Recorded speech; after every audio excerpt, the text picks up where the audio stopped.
Good afternoon, everyone. No, that wasn't good enough. Good afternoon, everyone.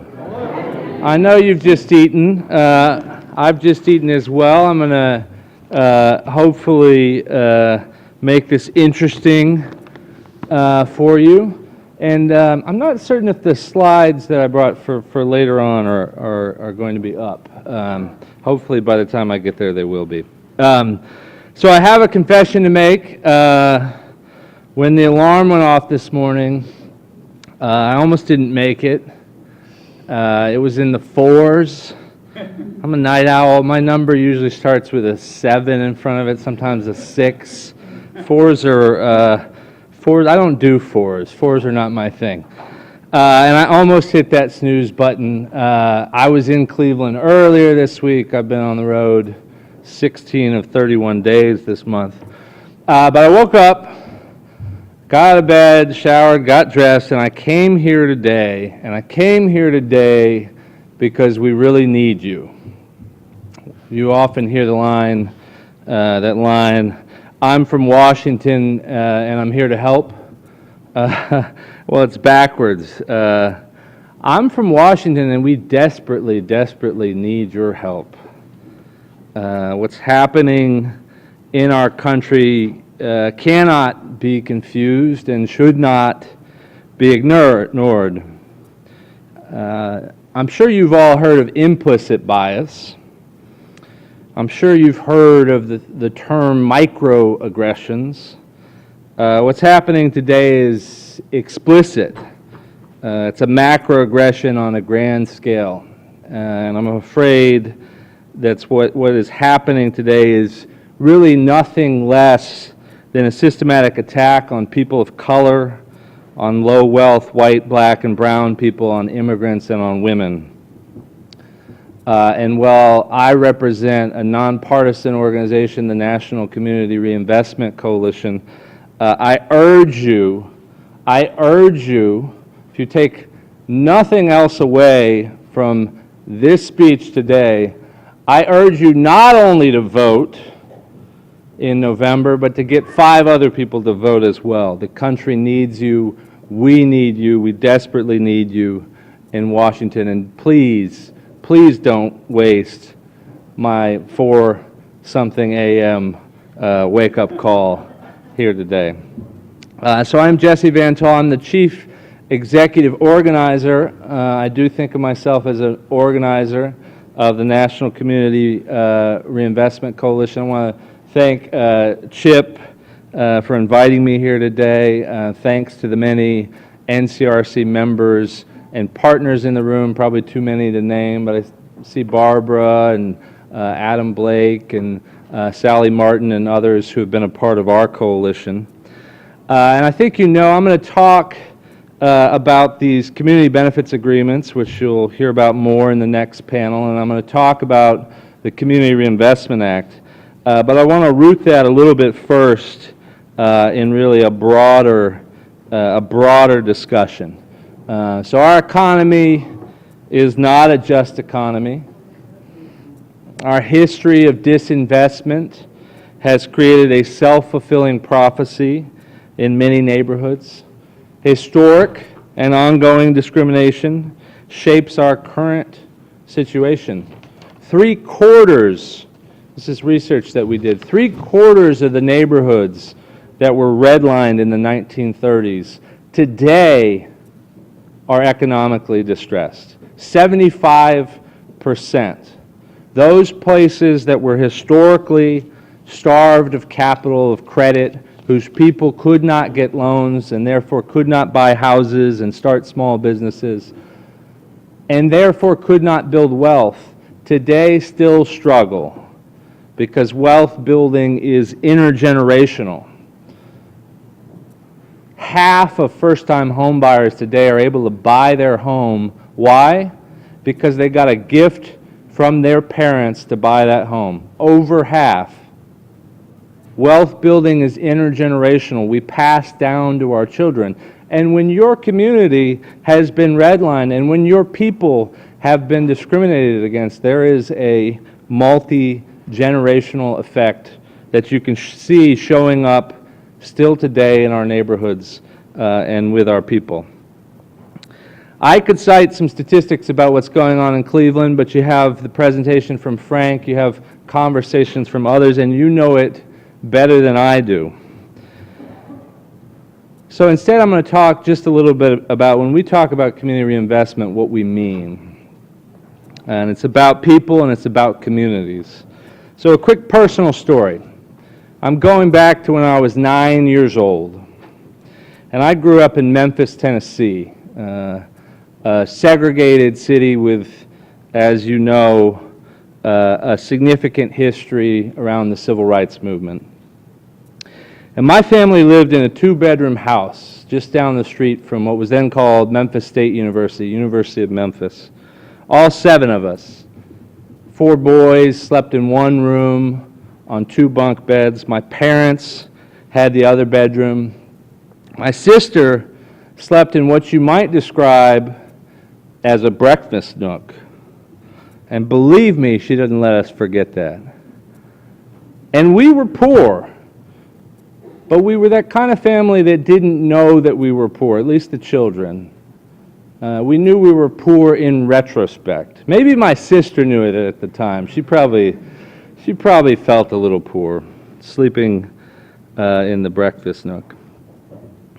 For a time when I was growing up, I lived in an unsafe neighborhood.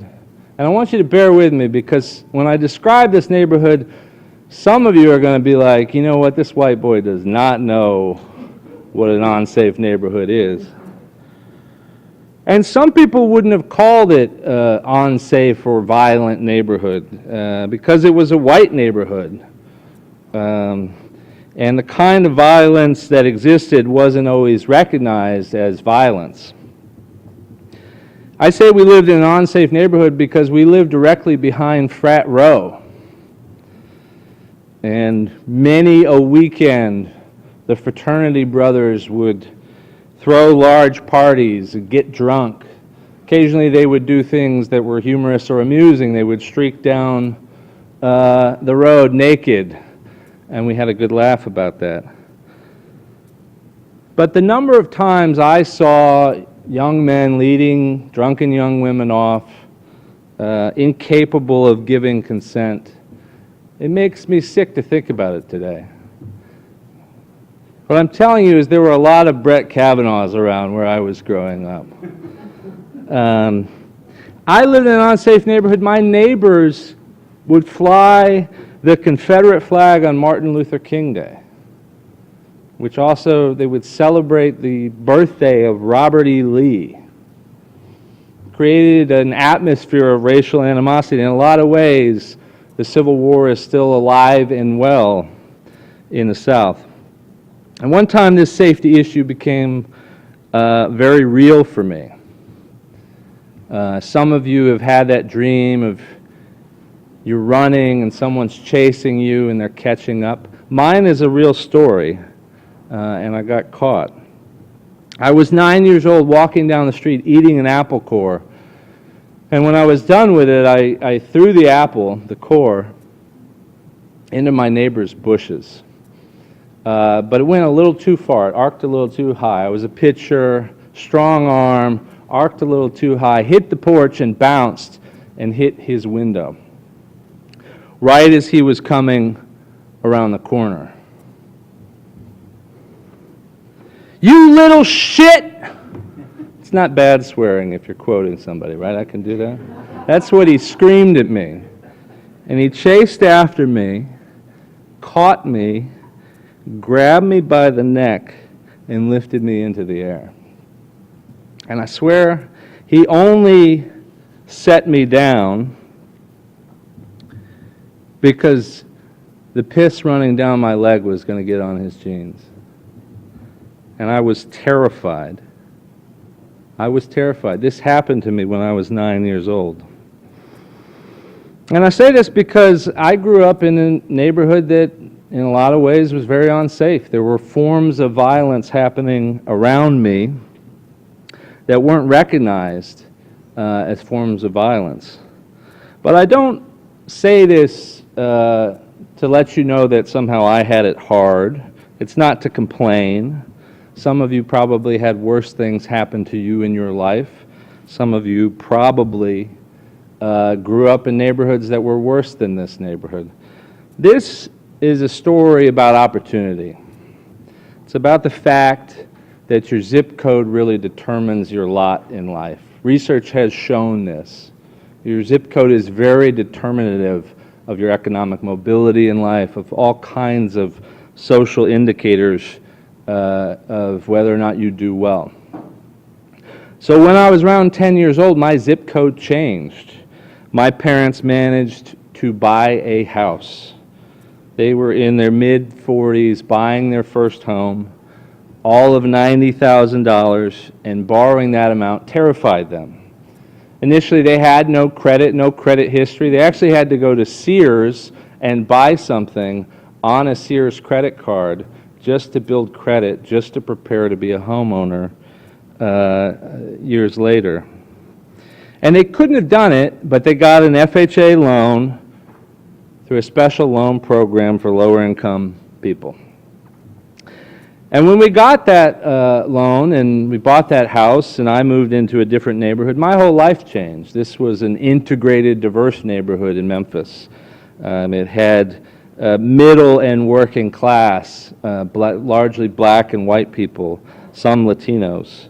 Gone were the young Kavanaughs of the world, the Confederates, the racists.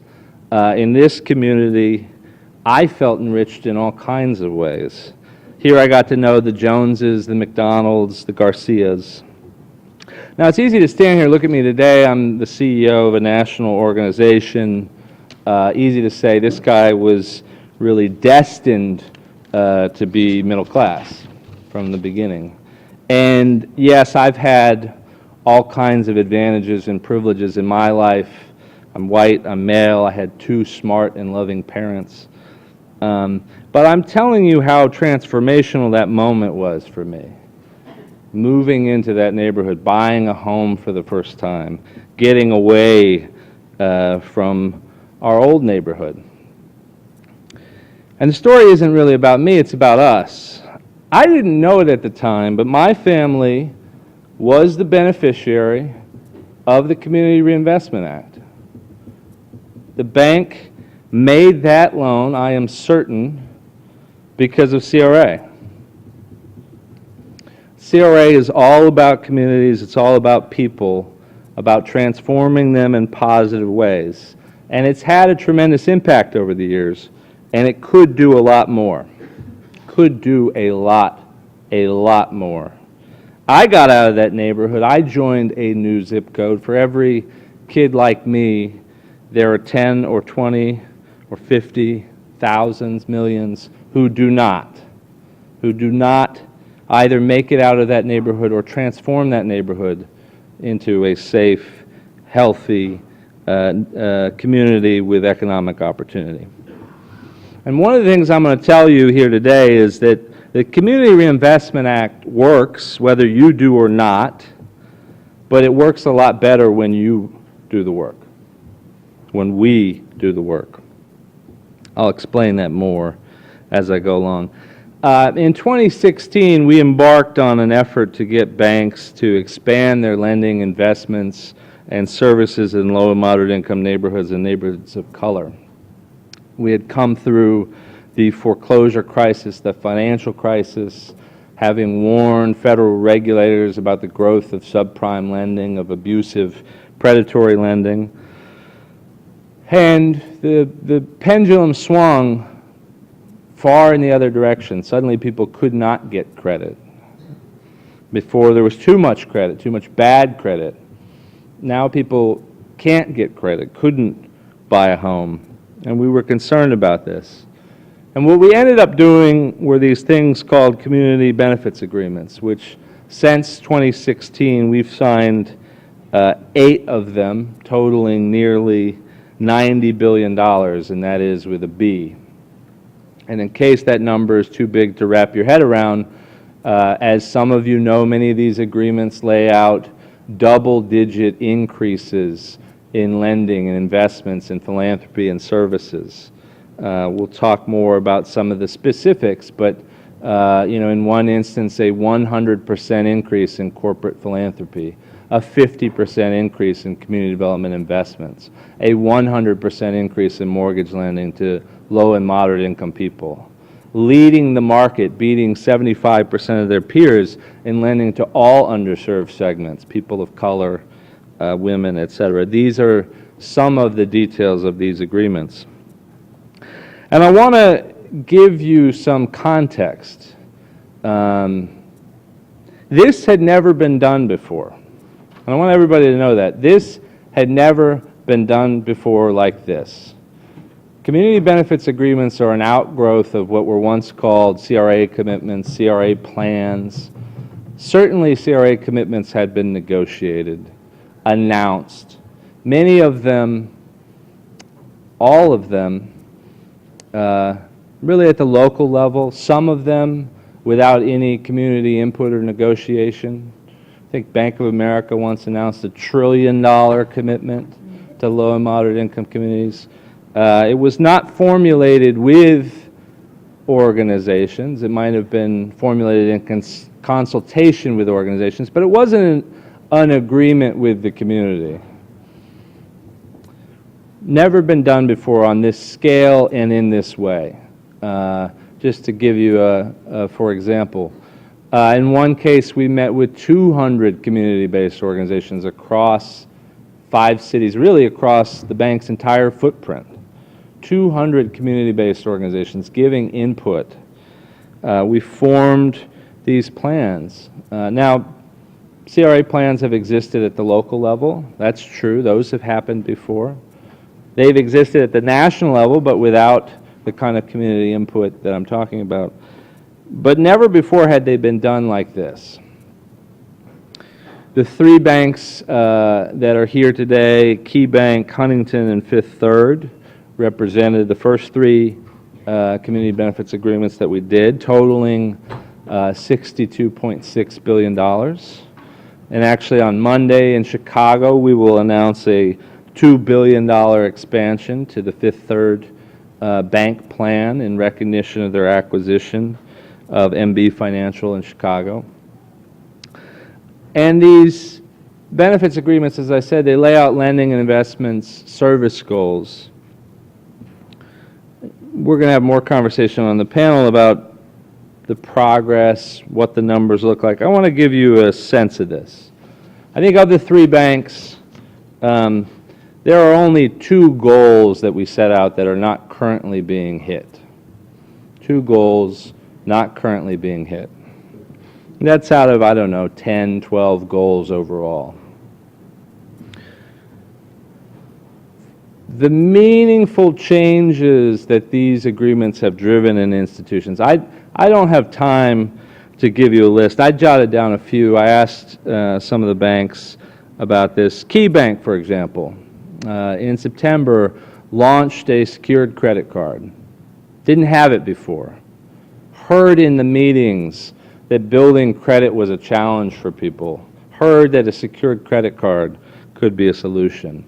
And launched that product last month. That's a whole new product that didn't exist that's out there in the world. Huge increases in philanthropy at KeyBank. This is the bank that had committed to a 100% increase in philanthropy. Launched a new philanthropic pillar called Neighbors. They've had significant growth in community development and innovative community development investments. They're rebuilding their mortgage business. Some of you know that KeyBank was out of mortgage. And as part of this process, agreed to very significant 100% increases in mortgage lending. From 2016 to 2017, KeyBank's lending to low and moderate income borrowers and low and moderate income tracts went up 60%. They did 60% more in 2017 as compared to 2016. Now I'm giving you bank-wide numbers. Of course, you're going to talk later about Cleveland specifically. But I want you to understand that this really drives change in behaviors. Huntington, an expansion of their products. They removed minimum amounts on their home improvement products, for example. They introduced a new and more flexible SBA products for borrowers who have it's equivalent to a credit score of 580.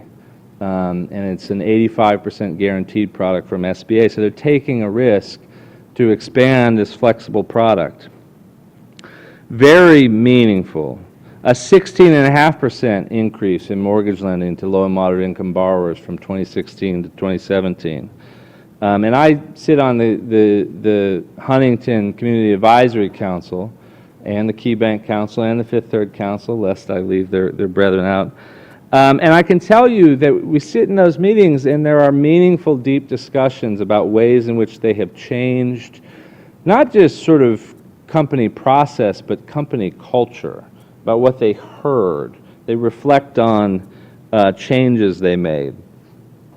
Fifth Third, if you go back and measure Fifth Third in the 2014-2015 timeframe and fast forward to 2016, 2017, a 360% increase in LMI mortgage lending, from about a volume of 200 million to 920 million. They introduced a whole product, a small business loan executed as a credit card, but with small business loan-like terms, never before available. They embarked on a very significant diversity push within the institution, partnerships with HBCUs. They hired the first African American to ever serve on their executive committee, a guy named Brian Lamb. In the bank's entire history, the first African American sitting on that committee reporting to the CEO. Now I could go on, and I'm sure the banks would love me to, probably one of them's feeling like I gave them short shrift. Some of them probably feeling like I gave them short shrift. And maybe we'll have an opportunity later to celebrate some things. But I want you to know that these things drive significant changes. What did we learn from this process? I think we learned a number of things. Were we to do it again, we would do it differently. One of the things I learned, banks express a real desire to listen to their clients, or at least the best ones do. But they do a better job, believe it or not, with individuals, with individual clients. But communities are clients too. And banks don't always do a good job of listening to communities, of hearing the entirety of needs in a community, of hearing what the priorities are, what's going on. We need to, as we do these community benefits agreements, be better at telling the story, at monitoring, at reporting the numbers. This has been a frustration and a concern for people in the community, and it's something that we have heard and we are working on. Problem solving, implementation. When we went through the community benefits agreement process with these three banks, there were lots of hard conversations. And we need to make sure as we implement, as we put the money out, that we continue to problem solve, that we continue to focus on those issues in a very robust way.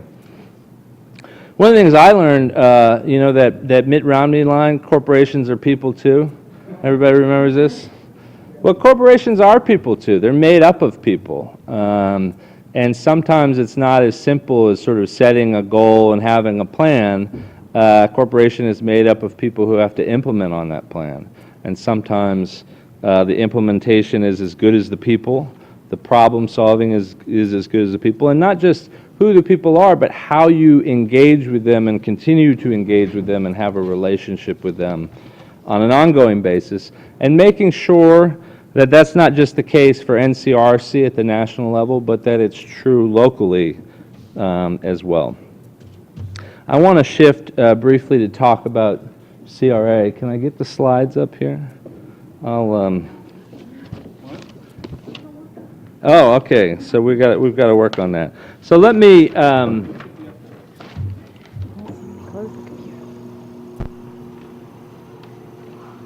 Let me kick this off. The Community Reinvestment Act is more than 40 years old, and this year the Trump administration has proposed what's called an advance notice of proposed rulemaking. They're proposing some changes to CRA. And for anybody unfamiliar, CRA is really the tool that we use, whether it's creating a community benefits agreement, engaging with banks. CRA is something that motivates bank investment in low and moderate income communities. And you have within your packets, as we get the slides up here, some of what I'm going to talk about. There's a document called 10 Bad Ideas It's going to take a minute. for CRA reform. I have it up, you don't have it up, but look in your packets, 10 bad ideas on CRA reform. So one of the bank regulators has put out an advance notice of proposed rulemaking to make some changes to CRA. Let me just give you a sense of CRA's impact. What's at stake here, why it matters. And the thing about CRA, I said it works whether you do or not. CRA is kind of in the background, working. I didn't know when my family got that loan that that was a CRA loan. It happened anyway. The bank had an obligation to do it. They might not have done it otherwise. It's had a tremendous impact. We looked at just the top 20 banks in the country. Top 20 banks in the country. $35 billion in community development investments per year. These are things like investments in affordable housing. I'm going to skip past these. $35 billion a year in community development investments just by the top 20 banks per year. If you look at the smallest banks, some of the smallest banks in the country, intermediate small banks, these are banks with $300 million to $1.2 billion in assets. $3 billion a year in community development investments. That's almost the size of CDBG in a year. These are banks some of you have never even heard of. And we looked at a Philadelphia Fed study which looked at neighborhoods outside of Philadelphia that suddenly changed, the definition changed. They became no longer CRA eligible. And they found a 10 to 20% drop in lending after that happened. Now CRA is hard to show the impact because it involves proving a counterfactual. What would happen if it didn't exist? But that's a good example. And if you extrapolated that, you would see a $52 to $105 billion loss in home mortgage and small business lending over 5 years. Huge loss. And if anything, that's a conservative number because the banks in those communities were still serving low and moderate income people, had built up an infrastructure to serve those communities because of CRA. Things would get much, much, much worse in community if we didn't have this law. The investments in affordable housing that are critical from the private sector, there's reason to believe they would disappear almost completely. Lending would go down. And I say this not to say that this is what is going to happen, but even small changes can have a significant difference. What if the money doesn't go away, but it goes away in your community? That could happen based on the way the regulators change assessment areas. What if it doesn't go away, but it goes away for certain types of activities and towards other types of activities? This is what's at stake. This is what's at stake. So I mentioned the OCC released an advance notice of proposed rulemaking. It's a series of 31 questions, but built into these questions are some ideas that are very concerning. Bad idea number one is the OCC is considering going alone. There are two other bank regulators, the Federal Reserve, the FDIC. Collectively, they regulate the nation's banks. And the OCC has, with this advance notice of proposed rulemaking, done its own thing. They may promulgate rules on their own which would not apply to other banks. Now, so far they have said that for the final rulemaking they'll work with others, and the other institutions are trying to work with them. But I say this because this has happened before. Some of you might remember the Office of Thrift Supervision, which for years had different CRA rules for the institutions it regulated.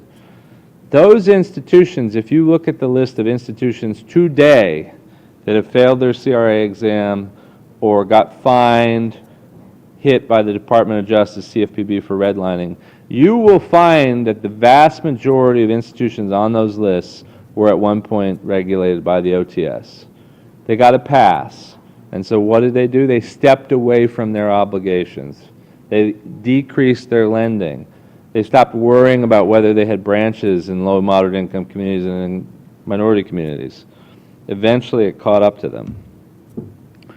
The OCC has asked whether CRA credit should be limited to loans to LMI borrowers and loans in LMI or other identified areas. They don't say we're going to do that, but they ask the question, should it be limited to loans to low and moderate income borrowers? This has been traditionally the focus. Allowing banks to disregard local credit needs. The OCC's ANPR suggests a redefinition of community under CRA, to redefine what that means. Traditionally, that's been assessing banks in metro areas at the local level. This is perhaps the OCC's biggest idea. The comptroller has suggested that maybe we could boil CRA down to one ratio, one metric.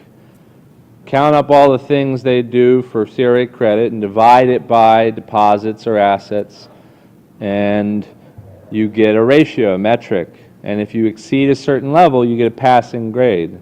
The problem with that, combined with the redefinition of community and assessment areas, is you could have a situation where what you motivate is banks to do only the highest margin, lowest risk, lowest effort CRA activity, wherever you can do it. Not necessarily serving every community, not necessarily being responsive to the convenience and needs of community, which is the current language of the law, but wherever you can do that and get credit will push the activity to highest profitability type activities, at least for most banks. There may be some who choose to continue to invest in their communities, but they won't necessarily be required to do it. Scrapping examiners' local and more qualitative analysis of bank lending and investments, and adopting this more quantitative, metric-driven approach. What that cuts out, by the way, is the need to consult with community-based organizations, the need to have dialogue, the input and accountability processes that have been built into CRA. These are the ideas on the table, and I could talk for another 20 minutes about the ideas. You have them in your packet, and I think some of these may come up as we go along. The point here, because I'm running out of time, exempting more banks. Those banks in the $300 million to $1.2 billion range, the reason I mention that they do $3 billion a year in community development investment is they have pushed to be exempted from the community development test. And if they are exempted, then suddenly those investments are not important. $3 billion is a lot of money. Again, almost the size of CDBG. I could go on and on. I'm going to put these up here, but they're in your packet. You can read them. I'm happy to answer questions after the fact. Here's the point. Let me get to the point. We need you to comment. We need you to go to this website, ncrc.org/treasurecra. You can read up more. We have research about CRA's impact that can be customized to your community. We have a template comment letter. This policy is open for comment. And if it lands in the right place, it could mean an expansion of investments and lending and what banks do in low and moderate income communities. But we fear it's going in the wrong direction, and that will lead to a decrease. And that will make our jobs harder. When you talk about, as on the previous panel, homelessness, if suddenly there's a lot less bank investment going into affordable housing, the affordable housing supply problem becomes even worse than it already is, and our jobs are made harder. We need you to comment. You can do so at ncrc.org/treasurecra. I'm happy to answer any questions you may have afterwards. Let me close on this. I have two ideas. I call this Ideas for Winning and Collaborating in the Age of Trump. Couple of ideas for you. Number one is, have you heard this expression? Maybe your mama taught you this. You catch more flies with honey than vinegar. Have you heard this expression? Everybody's heard this expression? Catch more flies with honey than vinegar. Here's the problem. Turns out it's not true. I looked it up. You catch more flies with vinegar than honey. I even tried it. They like the vinegar more. It's not true. That's the first problem. Second problem is, what the heck are you doing catching flies? Close the damn window. And that's a metaphor for, we get caught up in our work solving the problem, serving the community, dealing with the symptoms of the disease. We have to deal with the systems. We're going to be catching flies our whole life if we don't learn to collaborate and work together and change the systems. Have you heard this other one? It's always darkest before the dawn. Have you heard that one? Everybody's heard that one? Also not true. It's darkest. It depends on the phase of the moon and a whole bunch of things, but it's not before the dawn, typically. A watch pot never boils. Yeah, it does. I've done it. I've sat there and watched the pot. It boils. I hate to tell you this. You're sensing a trend. I hate to tell you this. And this is a moment. This is going to be a moment for some of you. Your mama lied to you about a whole lot of things. And the point is this. These are the kinds of metaphors designed to make us feel better about our situation and our condition. You catch more flies with honey than vinegar is a way of telling you, you convince more people if you're nicer to them about what you want. It's always darkest before the dawn. You'll get through this. It'll get better. We really, in this moment, I really believe this. We need a bit more vinegar, a little less waiting for the dawn. And if you don't watch the pot will get stolen out from under you, and that is what is going on. That is what is going on right now. This expression, this one I'm not going to dispute. Lead, follow, or get out of the way. You know this one? You need to lead or follow, and both are important, but there is no getting out of the way. The truck that is coming will run us all over, and is running us all over. There's a lot of conversation about leadership. I want to talk about followership. We need good leaders, but leaders are nothing without followers. In fact, if anything, we need more and better followers. We need people to be together. How many times have I seen a leader take it in the back because nobody was standing there with them? They stuck their neck out and nobody stood up and said, I agree. Or they said, I agree, but they said it quietly in the hall afterwards. They came up, I really agreed with you. But why didn't you raise your voice then? Be a better follower. This is a shameless plug, by the way, for NCRC membership. We need you to join. We need you to comment. If you do not, we risk a damage to CRA that we will not recover from for a generation or two. And obviously you're part of things locally. It's so great to see so many of you here. I hope you will join. I hope you will comment. It makes a difference. It can make a difference. CRA can work when you use it. We can save it if you comment, if you step up and get engaged. And now's the time. We really can't wait. I'm troubled by what's happening in this country. I'm troubled that overt racism seems to be becoming acceptable today. And it won't change unless we do something about it. So thank you very much. I really appreciate the invitation. Thank you, Chip, and to all of you for your leadership.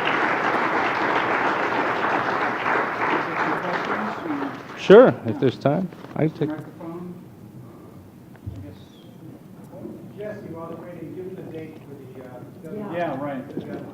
the sheet on the table with And people say, well, what does CRA have to do with my work? You may not know. This is the most common thing. We talk to organizations and they say, oh, I don't really know about CRA. You don't have to know about CRA to have benefited from CRA. If your organization works with a bank whatsoever, you have benefited from CRA. If you work with people, low or moderate income people, in terms of their housing needs, you have undoubtedly benefited from CRA. Telling those stories about who you serve, how important it is, the service you provide, and how CRA motivates some of that is powerful enough to submit a comment, and we can work with you to do that. Question over here. Could you explain who decides on the rules and therefore any rule changes? Is that a governing board or? Yeah, so it's Donald Trump. It's these or three federal agencies I mentioned: the OCC, the Federal Reserve, and the FDIC. They're the ones charged with implementing regulations, promulgating regulations, and implementing them on CRA. And what's happening right now is one of those agencies has put forward some ideas, but the two others have not. Two of those agencies are led by Trump appointees. Interestingly enough, the Trump-appointed head of the FDIC did not join in this advance notice of proposed rulemaking. The third agency, the Federal Reserve, the woman in charge of it on the Federal Reserve Board is a woman named Lael Brainerd. She's a holdover from the Obama administration. There's some disagreement across these three agencies about what should be done. They can do it together as a group, and that is most people's preference. We're more likely to get a more moderated proposal in that instance, given the composition of these three agencies. Or they can do it separately, and that's the threat that I mentioned, that the OCC may go forward alone, and they are allowed to do that. And that would then only apply to banks regulated by the OCC, which are the national banks, typically, the very large banks. Good question, thank you. Hi, you said that there were two goals that were not hit, and I thought I missed that. I might have missed what those two goals that were not hit by the banks, so I was just wondering what those were. I don't have it in front of me. One of them I can't remember. One of them is a mortgage lending goal. I hate to call out Key, but Key's missing its mortgage lending goal. But they just restarted their mortgage business, so I'm not surprised. And I'm confident that by the end of the plan, they will hit it. And I think that's their full intention to do that. I don't remember what the other one is, but I'd be happy to talk to you later. Yeah. Yeah, thanks.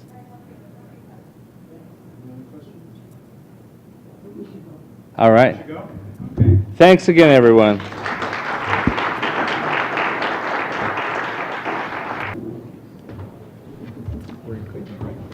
Yes, that's right. So Cleveland is a city that has had community benefits agreements. They were called agreements, and the mayor that I remember who did these was Mayor Michael White, and he certainly was a mayor who was about fair lending, and he was about making sure that banks invested in neighborhoods.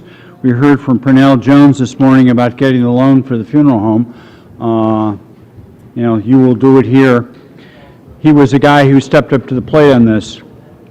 So one of the things that we as the planning committee looked at and thought about was when you do agreements, how do you monitor the agreements? How do you make sure there's a reality between what is pledged at the press conference and the reality on the ground? And the reality on the ground sometimes may be different than the reality of the press conference. So today we have speakers who are going to talk about the update from the banks. And we have an expert, Frank Ford, who you've heard from before, talking about lending and talking about specifically about the lending agreements that have occurred. And I guess, Barbara, have you start out as the moderator of this panel? Frank is going to give a quick, not a quick overview. No, it's going to be pretty quick. Pretty quick overview of the data. And this is data specific to Greater Cleveland about lending with the community benefits banks. So Frank, go ahead. Need to, You got it? just have to find the...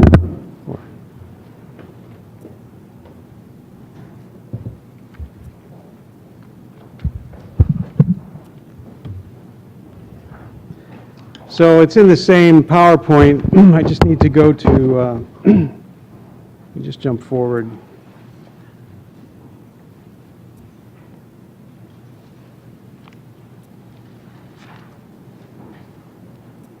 Well.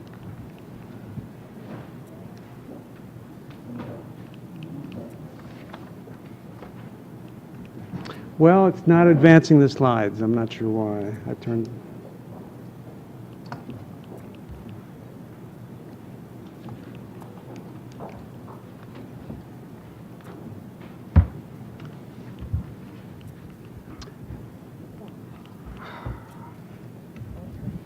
And it won't work at the keyboard either. Did you see this? Yeah, he's coming down. Know that your benefit agreements are in the book. Okay.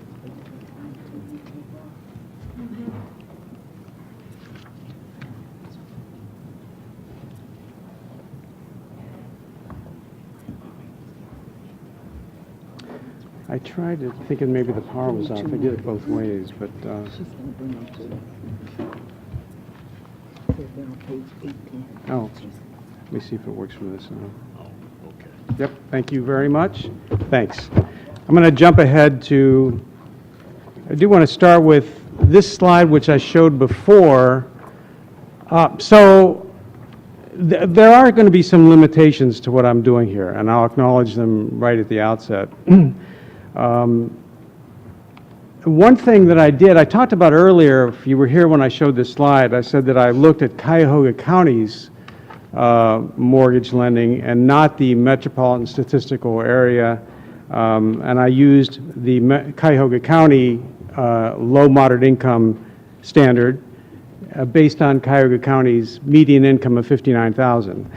And I actually apologized for that because I thought, well, maybe somebody will say I should use the MSA because I think that's what the banks use. And I thought the MSA, Elyria, Mentor, and Cuyahoga, was actually going to be higher than that 59,000 and higher than that 47, because if it was higher, that means that banks could meet the low moderate income in more of these outer neighborhoods. But then I looked it up while I was sitting here. It turns out that low moderate income, excuse me, the median income for the MSA, Mentor, Elyria, and Cuyahoga, is actually 51,000, or I had it down here. Hold on a second. It's lower than this. So this is on the fly, I'm figuring this out.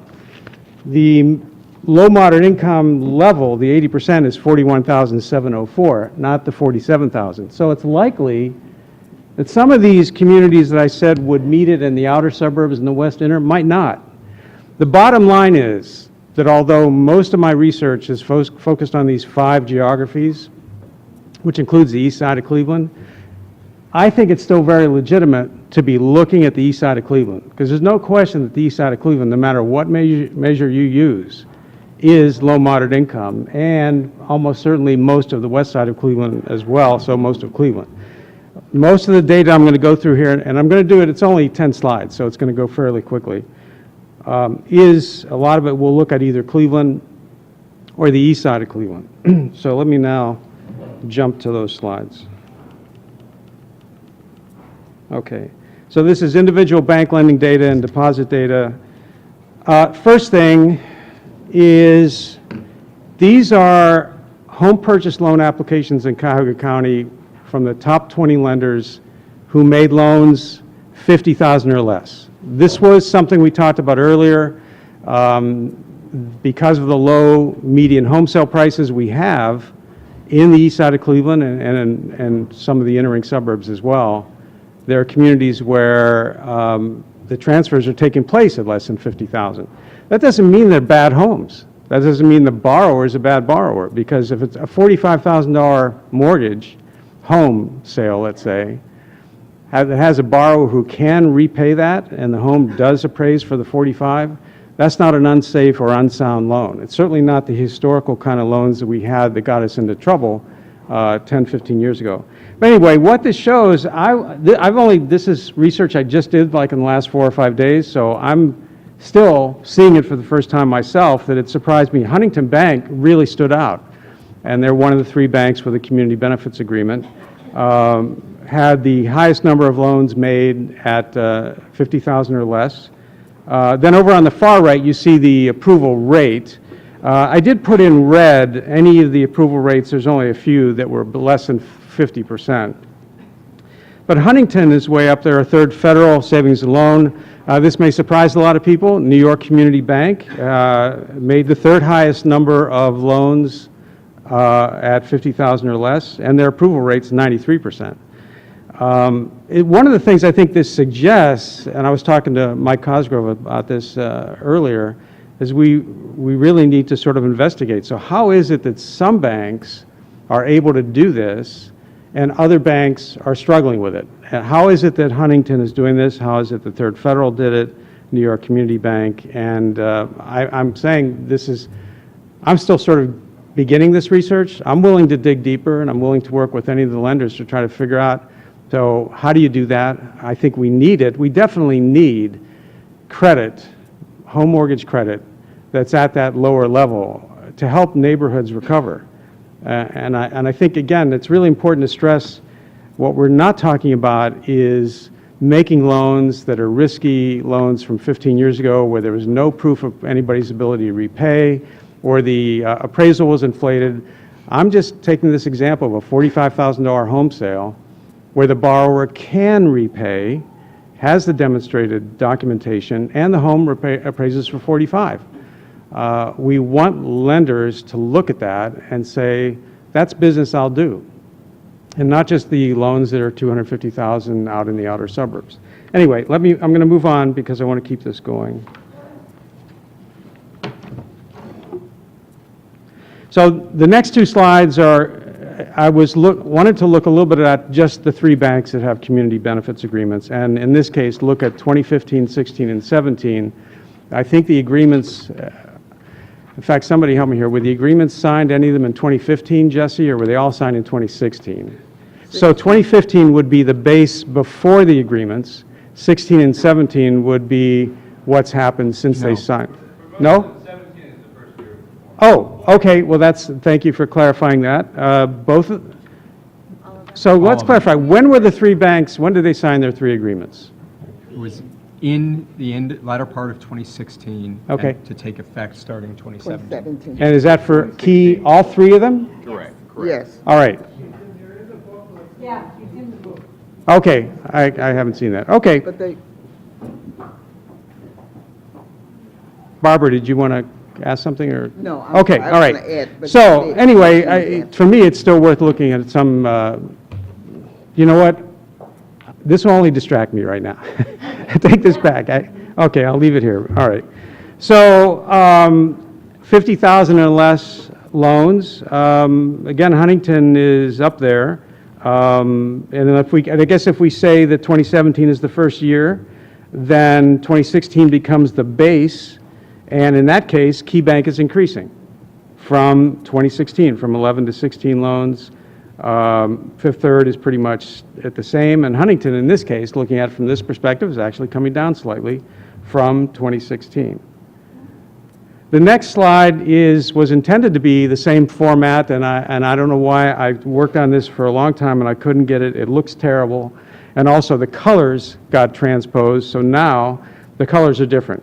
They're flipped around. But in any case, the top, Huntington, this is 1 to 4 family home purchase loans, City of Cleveland, not necessarily 50,000 or less, just any home purchase loans in the City of Cleveland, which is, again, 100% LMI areas. And Huntington, certainly from 2016 to 17, went from 130 to 170. They all improved, which is good. Fifth Third went from 83 to 89, and KeyBank went from 22 to 42. So that's a significant improvement. And Jesse, that was worth pointing that out. This is looking at home purchase loans on 1 to 4 family by the top 15 lenders, sorted by loans applied for. So this is not just the 3, but this is multiple banks.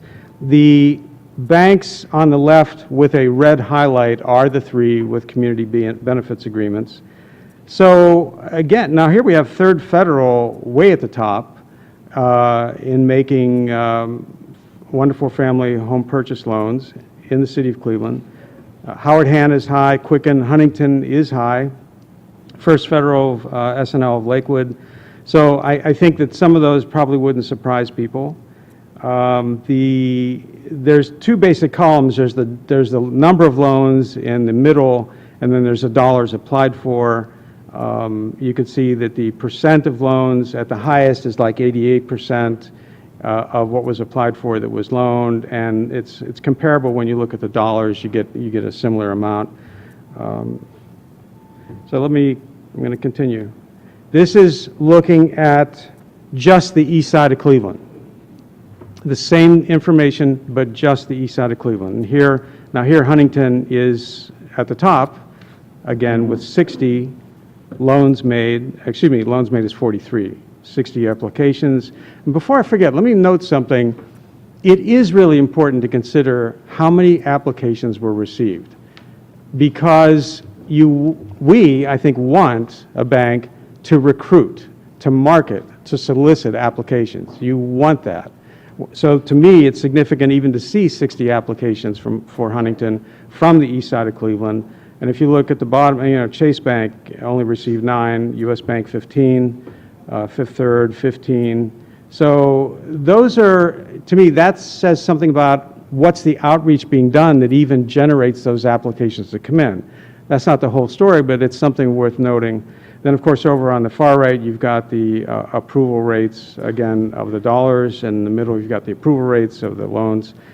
Let me just keep moving, because I don't want to take too much time with this. Next two slides are just home improvement loans. The first two were home purchase, the previous two. Same, looking at top 15 lenders, same format. The banks with CBA agreements are in red. KeyBank is the clear leader, just by far. It's not even close. They really have excelled in making home improvement loans and generating the applications for them. The dollars loaned is at least, looks like doubled, close to tripled what other banks have done. So and then this is in the, hold on, let me see what I did. So this is Cuyahoga County. The next slide is just the east side of Cleveland. So in the east side of Cleveland, again, KeyBank leads there as well in terms of applications received and loans made. Now you'll notice on the far right, the percents, well, in both cases, the percents in the middle and the percents on the far right are much less. Clearly, this is an area which is perceived, I think, by lenders as this is higher risk. And they're making fewer loans across the board. This is not just something you would say, just PNC is making less, KeyBank is making less. I think it's true for most of them. Now, the ones at the bottom are on the list, but they didn't make loans. So that's why it just says not applicable. This is looking at, so I've got only a couple more slides here. Let me just double check something. Yeah. So if you had the handout that was given to you, this is not the next slide. And so skip over, there's one that has a quote from the Plain Dealer. I wanted to go to this one first. This came up because the Greater Cleveland Community Reinvestment Coalition has been asking, I think for a couple years, well, should we be considering the deposits that banks take from their depositors, from citizens in their community? What percent are they reloaning? How much of that money are they putting back into the community? And it was agreed that that was an important thing to look at. I presented data like this about a year ago to KeyBank, and they said, well, this is not accurate because it's got our corporate deposits. And so I actually stopped showing this. And I only got back to it in the last few weeks because people said, we really ought to look at this again. But I think this is an area where, and I've talked to Don about this when we have the discussion, I think it's definitely worth exploring. What are the limitations to this research? But this is from the FDIC's official website of deposits, and then I took the dollars loaned, comparing them from the home mortgage disclosure data. Now, when you look at the dollars loaned, which is the next to the right, far right column that's shaded, all the banks with CBA agreements are fairly high in terms of the gross dollars that they have loaned in Cuyahoga County. If you look at then I took the exact same data and go to this slide, and the only difference is I sorted the data by the far right column, which is the percent of the dollars reported by the FDIC as deposits, what percent of that has been reloaned in the community. And this is the point of contention, which I know we'll talk about with Don, because what it shows is KeyBank's at the bottom. So, but that's at the bottom if you take the FDIC's numbers saying that their deposits are actually that 15 million. And I think Don wants to... You're right. Yeah, got to add 3 zeros. Note at the top in the header, it's got 3 zeros in parentheses. That means we're really talking billion here. So, you know, one of the reasons that I thought about putting this back into the research was then when I saw this just about 10 days ago. Well, it was the 14th. And I thought, okay, the big headline, KeyBank strengthened its hold on first place in local market. KeyBank added to its dominance by increasing its deposit by 1.7 million. And then there was a statement in the article by Teresa Dixon Murray saying the amount of deposits each bank has matters because banks rely on deposits and loan money. And I thought, well, you know, I had been thinking I'm not going to show this stuff because of the points that Don raised, but yet if the plain dealer is going to praise a bank, and it's an interesting question, like if the deposits came from one place or another. So I would commit to this, Don, and we should talk about this. I'm perfectly willing to redo all this research, but I think what we need, and I'd like to get it from all three of the banks, give us, if the FDIC information is wrong, give us what are the consumer deposits. What is that number? If it's not the 15 million, what are the consumer deposits? Maybe it's not that 15 billion, I said it wrong. I'll correct this research. I'll redo it. So I commit and I admit there's limitations to this, but nobody else has been doing this research, so I'm giving it a shot locally. Okay, so let me close this out. Thank you. Okay.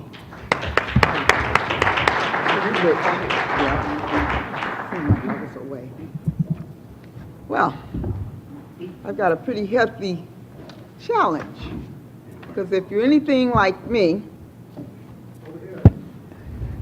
you can't hear. Can you hear now? If you're anything like me, as the day goes on, the energy kind of wanes. So my challenge in the remaining segment of the 29th Annual Ohio Fair Lending and Vital Communities Forum Conference is to keep you alert and to also inform you. So we're going to get a little less formal, and I've heard good morning, good afternoon all day, so I'm just going to say, hey, y'all, and y'all just say, hey, y'all, back to us, okay? We're going to allow each bank to update us on this CBA, their CBA progress. So I want to thank you, Jesse, first for your keynote address, and certainly thank you, Frank, for the data update that you just presented. And I'm going to leave the audience to read the full introductory paragraphs for each of the panelists, but I am going to just point out a few things, okay? I'm going to start with, to my left, Don Graves, and Don Graves serves as Head of Corporate Responsibility and Community Relations at KeyBank. In this role, Graves leads Key's corporate responsibility team, including the bank's $16.5 billion National Community Benefits Plan, the bank's sustainability work, stakeholder engagement, and outreach, and oversees the KeyBank Foundation and the First Niagara Foundation. Now, prior to joining Key, Don served as counselor and domestic and economic policy director for Vice President Biden. He was previously appointed by President Obama as the executive director of the President's Council on Jobs and Competitiveness to lead the federal government's efforts in the recovery, at that time, the city of Detroit. So please welcome Don.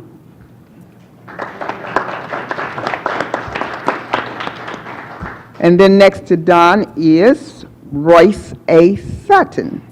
Royce Sutton serves as the Senior Vice President, Community and Economic Development Ohio Market Manager for Fifth Third Bank in Cincinnati, Ohio. In this role, he is leading the bank's efforts to build community-based partnerships and strategies in the state of Ohio. As an informed voice for family financial empowerment, Royce was featured weekly on the Money Classroom on Hallelujah 1600 AM, discussing how families can overcome financial adversity and make wise money choices.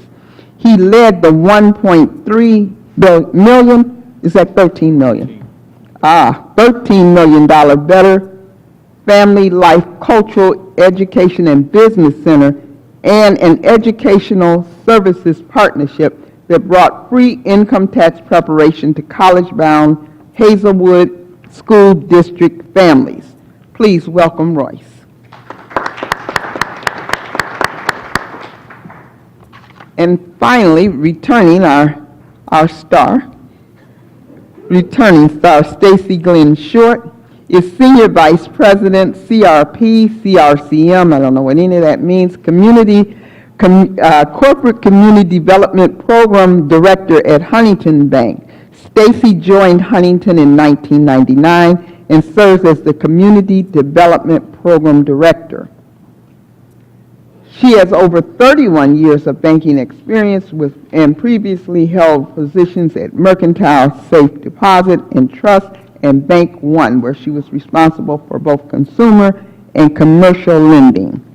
In her current capacity, Stacy is primarily responsible for developing and implementing community partnerships and programs, as well as monitoring the bank's performance. Welcome, Stacy. So, all of them are impressive. And as the co-chair of Greater Cleveland Reinvestment Coalition, I know that because of how the community is impacted by these commitments, we have a heightened interest. So I will start with the questions. And one of the questions that we would like for each of you to answer is, how are the commitments that were made in the CBAs being tracked, and how are they being documented by the banks? And we'll start with you, Don, because you're right there. Well, first off, good afternoon. It is really nice to be here. And if you don't mind, I'm just going to take this off here. It's easier to do it this way. And I would be remiss, and frankly, my dad would be very unhappy with me if I didn't just correct for the record. It's not Don is not short for Donald. My full name is Doné, but you can just call me Don. The way we track it, we provide quarterly updates on the community benefits plan that we share with our sort of advance notice to our National Advisory Council and our regional advisory councils that meet regularly. We provide them with that data. It's not the final data, but it's the draft data. We get it to them so they can give us feedback on the direction that we're going. And then we publish that data on a quarterly basis. So it's tracked and it's put out. I will say that, as Jesse mentioned, we are well ahead of our overall plan. We are at 127%, so 27% ahead of plan. A large portion of that is because of our community development lending and investment. That's our affordable housing development. It's our community development projects. Our small business lending, and I should say that lending was 155% of our target. So we're already fully at our 2-year target as of now. Small business lending, we're at 111% of our target. Transformative philanthropy, we're at 116% of our target. We're just over, now in mortgage lending, we're just over 80% of our target. As Jesse mentioned, there's a reason for that. So the numbers that Frank showed up there, where KeyBank was at the bottom, In 2016, we basically didn't have a mortgage company. So there's a good reason we don't have mortgage loans in Cuyahoga County, particularly the east side, in those early days, because we were starting fresh. So 2017 was the first full year of our mortgage company, and we've been ramping up ever since. We're dedicating a lot of additional investments in the mortgage business, hiring new underwriters specifically focused on LMI communities in this market as well as our other markets around the state. So all that is to say that there's a reason for those numbers not being on par with others, because we effectively didn't have a company in those days. So that's how we track it. We provide it on publicly on a regular basis and have regular consultations, as I said, with Jesse and the National and Regional Advisory Councils. So Royce, the same question, how are the commitments made to the CBAs being tracked and documented by Fifth Third? By Fifth Third. Thank you very much for having me today, this afternoon, an opportunity to really talk about our community benefits agreement, or what we call our CRA commitment, and the opportunity to really talk about that, which we really are excited about the chance to really share some of the good news. But when we kind of just step back just a little bit, this benefits agreement, this commitment, is really a culmination of a lot of people sitting down and doing some of the what I consider the hard transformative work, and really to help move the rocks up the hill. And that is really sit down, and we had a lot of engaging discussions all across our footprint. We had over 260 different conversations in our communities to really create what you now see before you, and that's the $30 billion commitment. So when you think about that, it's not just Fifth Third's agreement, Fifth Third's commitment. It is truly the community's commitment around how we can better improve on our products, our services, and how we can best deliver value back to the community. So when we look at our commitment, the $30 billion commitment, and the ongoing metrics that we put together to really track how we're doing, there are a number of different things that occur.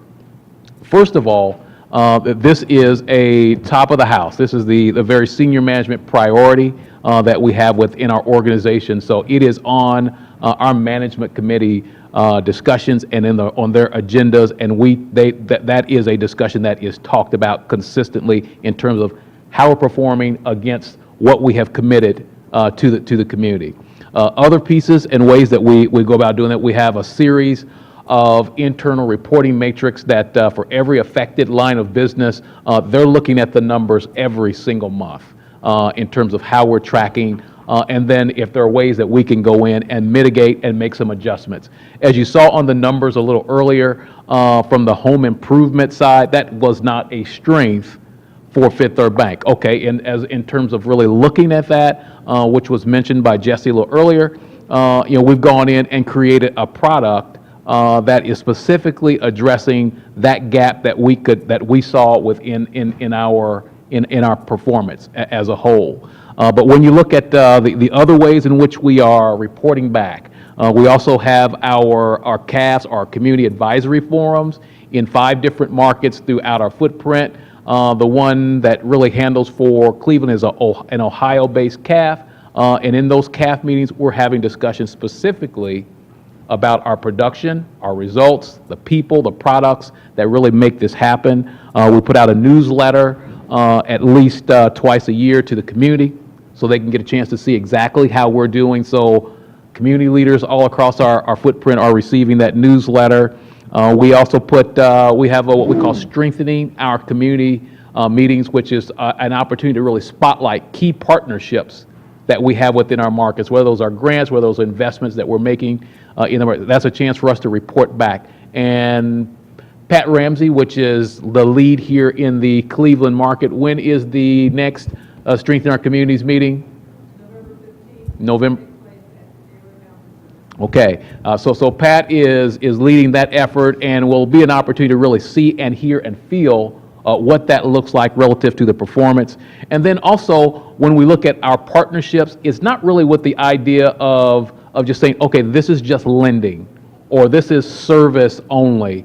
Our goal actually is to leverage pieces together and report those out so that we can see a deliverable that creates a multi-pronged performance along that line. So on our numbers, and I don't know how far we're going to get into that, but we are on overall on from in this market here in Cleveland, on the mortgage side, we're at 115% of our goal, and which we're at 487 million and over 400 mortgage loans made.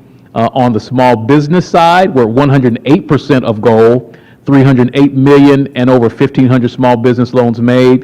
Community development loans, we're 206% of our goal, which is 216 million and over 31 community development loans made. On the CDC investment side, 24 million and over 218 made on that side, which is 103% of goal. And then on the charitable donations, which is also part of this agreement, 129% of goal, or 1.1 million and over 200 actual charitable donations made. So we're making some significant progress, and we'll get into a little bit about the product features that also make up the pieces, and then some of the people, and that also are part of what we're doing to make this happen.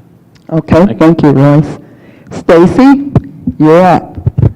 And you're answering the same question, which is how are the commitments made in CBAs being tracked and documented by Huntington Bank? Sure. This is on, right? Yeah. So first off, I'm very happy to be up here with I'll call them partners, because we actually work very closely together on a lot of the projects. So that's one of the things I love about my area of banking, is that it's not competitive amongst all of us. We actually work together on many things, so it's nice to be up here with them. The CRCM and CRP just means that I'm really a techie compliance geek.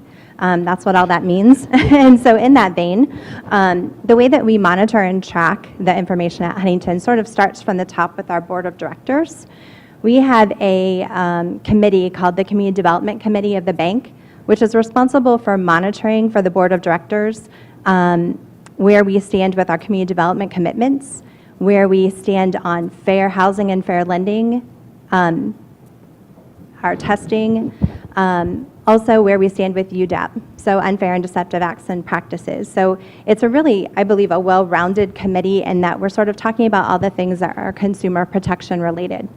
And from there, it reports down to our actually executive management team. So we meet monthly with the executive management team. The board of directors meets every quarter. We also go to the actual full board once a year to present where we stand in our program and get their approval. The management team meets every month. So we sit down with our CEO every single month and discuss where we stand with each of our pieces. Then we have business meetings every month as well. And in those business meetings, anything that's falling short of 80% of goal, we request an action plan for. And it must be detailed and it must include numbers. And it's on a market-by-market basis. I think last time when I was here, I talked about us tracking 104 different areas within our bank. Those aren't MSAs, but those are how we're structured from either a community president structure or a regional president structure. So we monitor all of those, and any of those that are performing below expectations. As we move through our CRA exam cycle, we talk about that and we ask for a plan.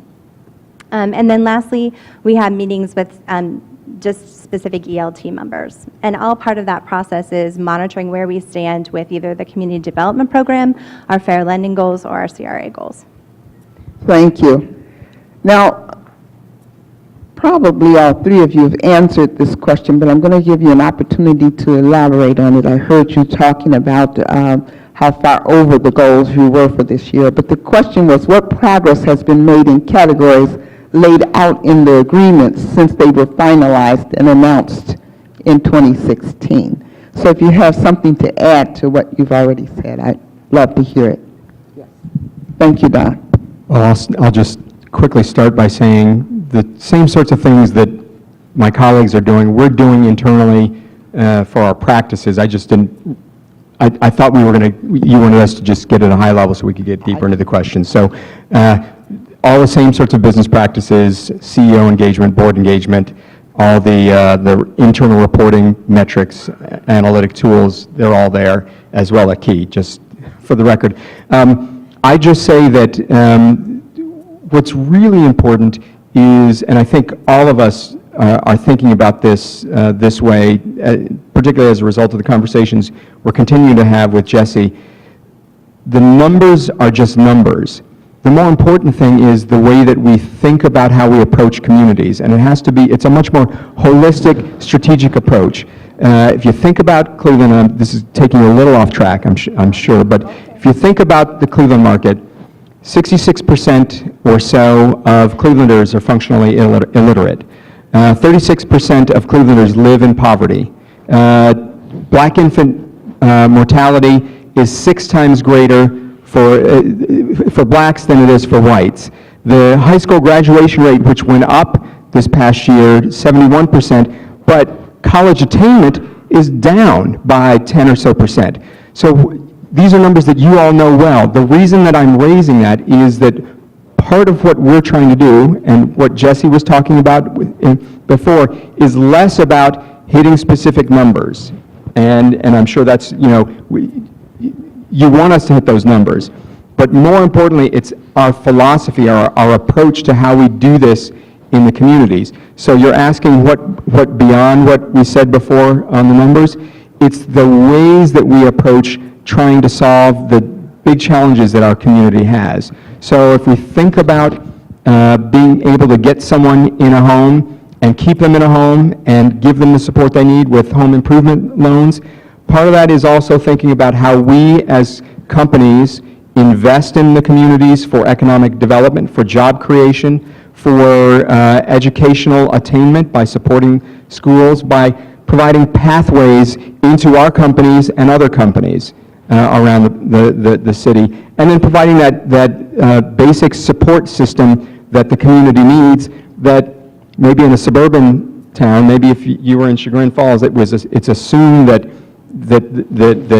kids are going to go to college and you're going to be just fine. But there's basic support infrastructure that is missing in so many of our communities, particularly in the east side of Cleveland, where I grew up. So that's what we're spending a lot of our time on, is working with neighborhood housing services and other groups, just like my colleagues are, trying to find innovative ways that we can deal with those broad challenges that I just laid out and a whole range of others, so we can get people in homes, so that we can get them starting businesses that will succeed and grow, so that we can make sure that they are providing the type of family stability and neighborhood stability that will allow kids to grow up healthy and successful. So Don brings up a really good point there. And when we talk about the work beyond the numbers that we have shared, when you talk about home ownership numbers or small business numbers, they really don't resonate that much to that person that's dealing with credit issues,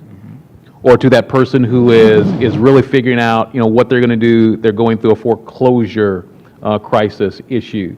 What they really want to know is,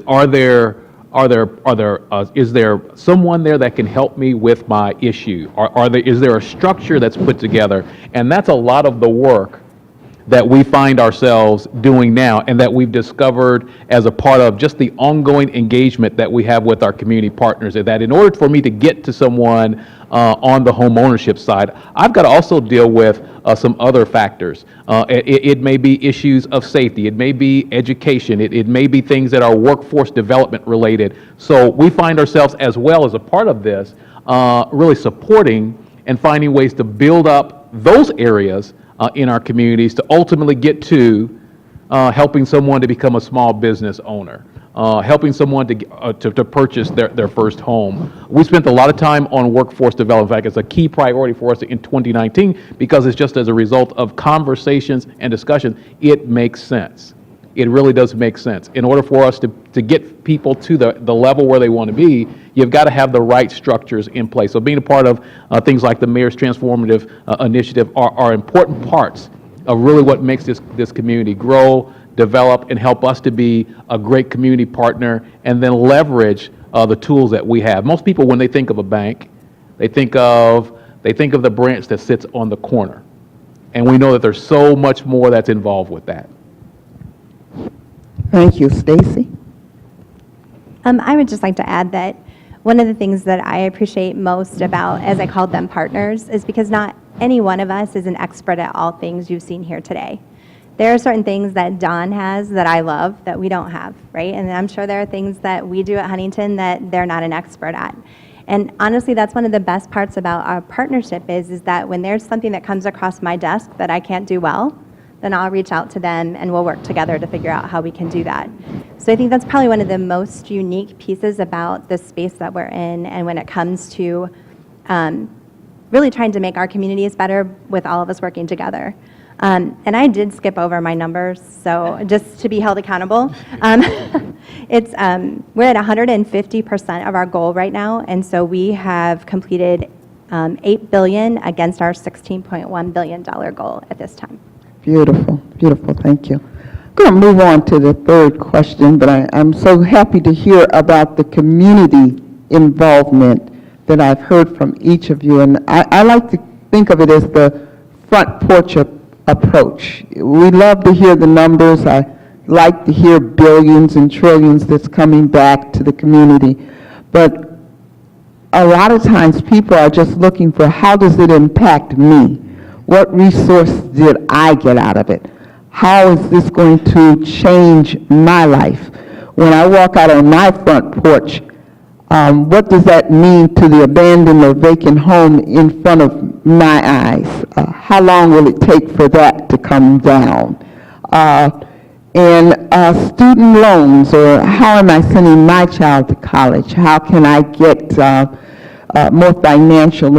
more financially empowered? So it's good to hear the numbers, it's good to hear what you're going to do, but for most people, it's the personal interest of what difference does that make to my neighborhood.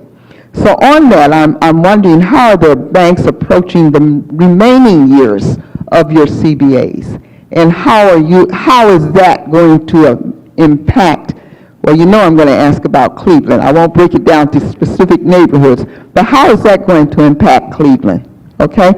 Don, do you want to go first? Because you grabbed that mic off of We've been going this direction, so Okay, well, let's keep it going, if that's the way it's I want to trained make is sure that going. we have enough time to get through everything. Okay. So I'm really glad that you asked that question, because part of what we're really focused on, as I said, is a much more holistic approach to how we support communities, and certainly more than we may have done in the past. And I just joined the bank a year ago, so I'm saying that not having known exactly what the bank was doing before that. But part of this is thinking about the communities that we're focused on. So you saw some of the numbers there. Challenges we have are things like blight. And when I was when I was at the Treasury Department, we saw that blight was a massive problem. And so my team created the Hardest Hit Fund demolition program. So those thousands of homes, that's not for applause, the thousands of homes that have been demolished in this community and others across Ohio, that's a recognition that if you can demolish homes and then you can use the other parts of the Hardest Hit Fund dollars for home repair, you can begin to get community stability. This gets at what Jesse was saying earlier about federal policy. There's some things that we can't touch on because they're required of us, or they're policy decisions that are made in D.C. So regulatory standards are critically important for whether or not we are going to do things in this community. It also means that there may be dollars that we could use or you could use for things like blight elimination and other types of things. So all that is to say, please be engaged at the federal and state level and local level, because it's critically important. It's make or break for us as well. Whether we're going to be able to hit our numbers on the community benefits plan, it's not a guarantee if some of the standards are changed or are tweaked. Now back to your specific question, we're looking at a whole lot of different things, but at the end of the day, for an individual, the question is wellness. Because if you are financially fit, if you have the ability to save up, if you have the ability to plan for the future, then you're going to be able to do things like own a house and save for school and for your retirement. And if you don't, then you're going to be stuck in this never-ending trap. I suspect that all of us are looking at things like, and doing things like secured card, or like the KeyBank Plus product, which is a direct competition, very, very, very low-cost check cashing product that we have in our branches. It's looking at things like our partnership with Neighborhood Housing Services and here in Cleveland and with LISC in Toledo to provide a very low-dollar, low-cost home improvement and repair program where, it's a 10-year, 1.5% interest rate, $2,500 to $50,000 product. That's the sort of thing that begins to change neighborhoods and allows a person who's looking at a roof that's about to cave in and has major costs that they have not built into their budget, and in fact, they may not even have budget, to be able to stay in their home and keep those costs very, very low. So we're looking at that. We're looking at things like the opportunity zones and the possibility that we have of driving dollars into communities. The one last thing that I'll say is, and I hope that you all are paying attention to this, as it relates to housing, one of the biggest challenges that all of us have is around appraisals.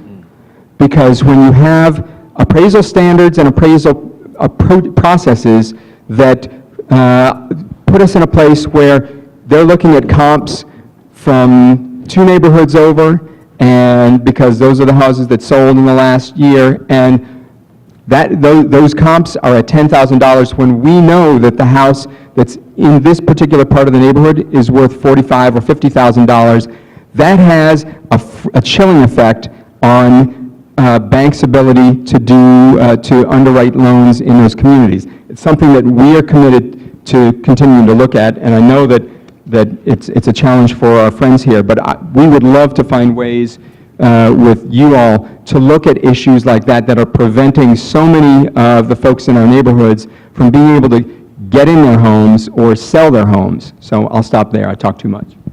Yeah.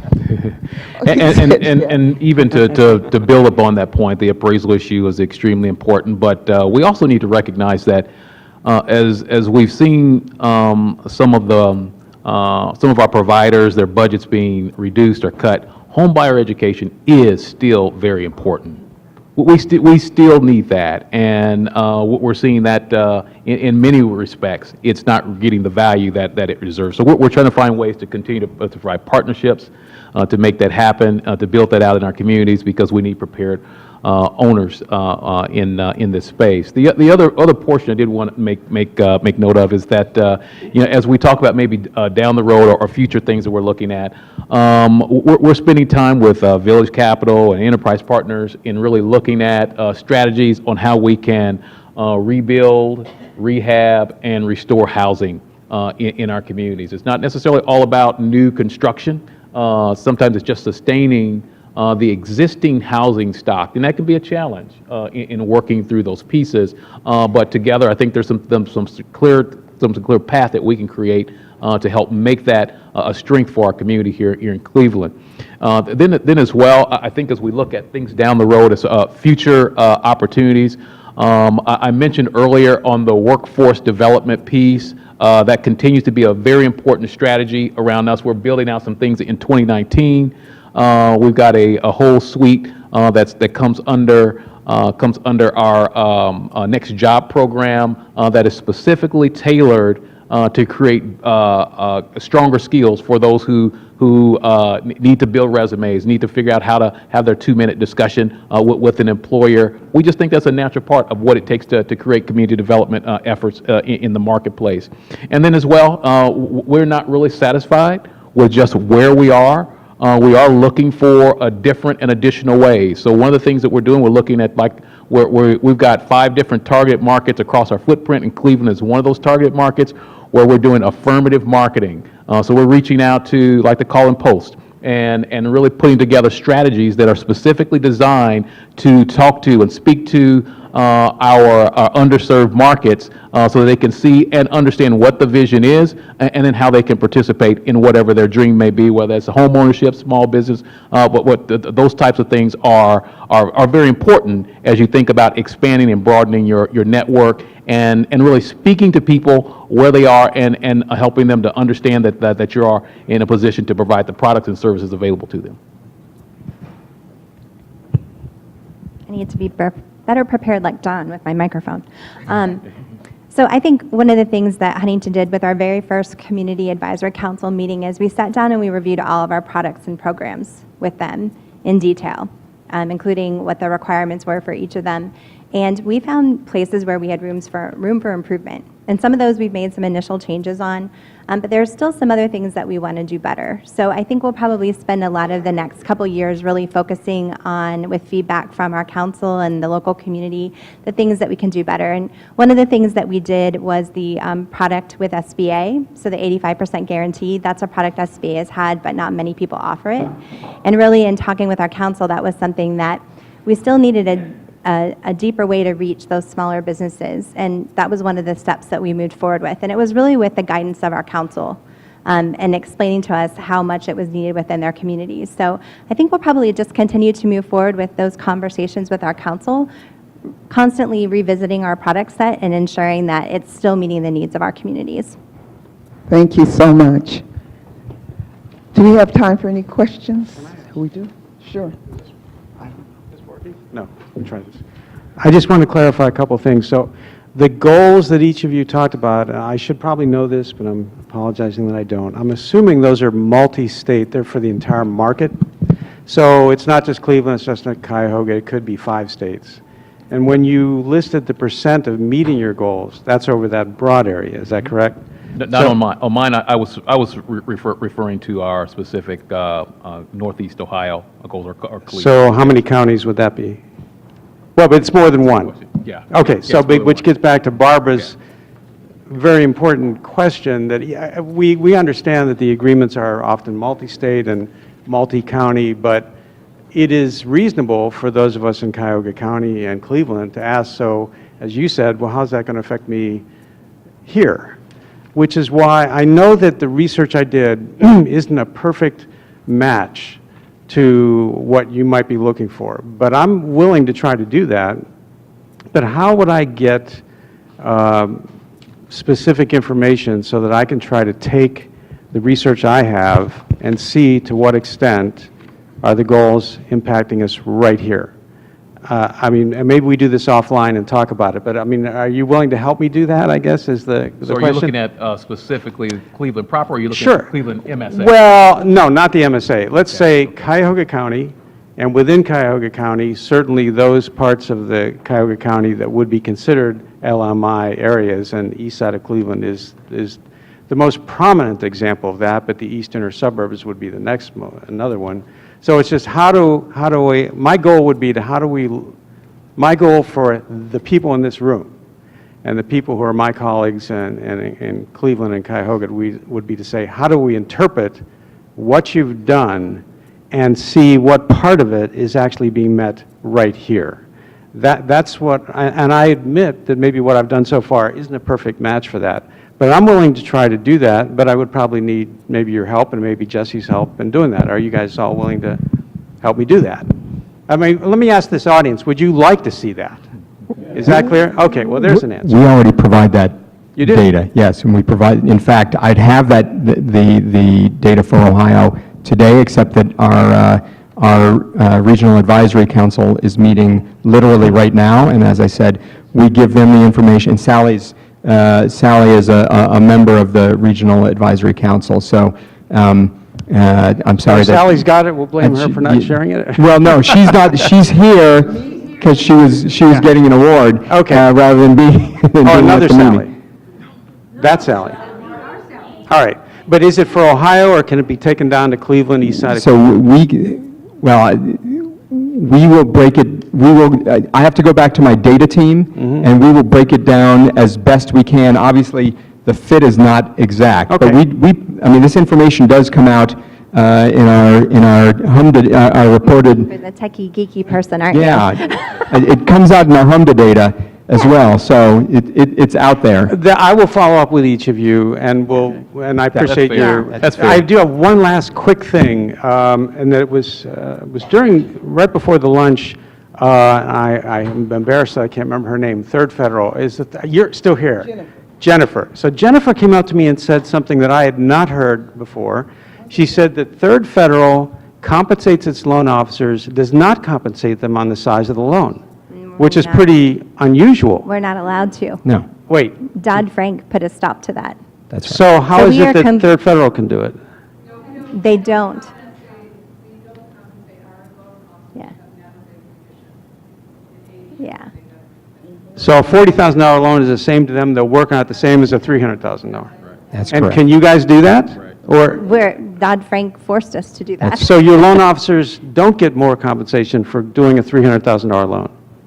Well, I'm terribly misinformed, and so are a lot of other people who think that that's what's happening out there. In fact, I've heard loan officers say it at a meeting that we had with realtors and loan officers who said that's what's happening. So anyway, okay.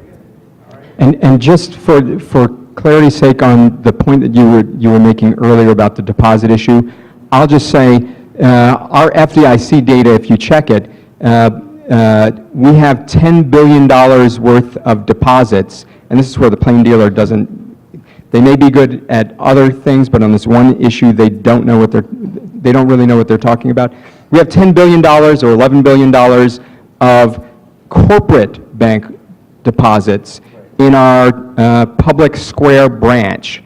So if you look at all the other branches in all of Cuyahoga County, and you look at deposits, no other branch is anywhere close to that. So if you think that those are consumer deposits and that they're all in that one branch, no, there's no way. So when you take out that additional 10 or 11 billion dollars of deposits, it gets us to a 12%, around a 12%, which is exactly in line with my colleagues here. It's just each bank has a very different approach to the way that they aggregate their core deposits. I'm willing to, can you send that to me?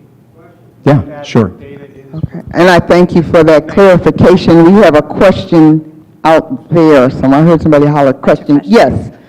Well, yes, Mr. J. Westbrook. Okay. Can somebody get a mic to him? Okay, stand up then.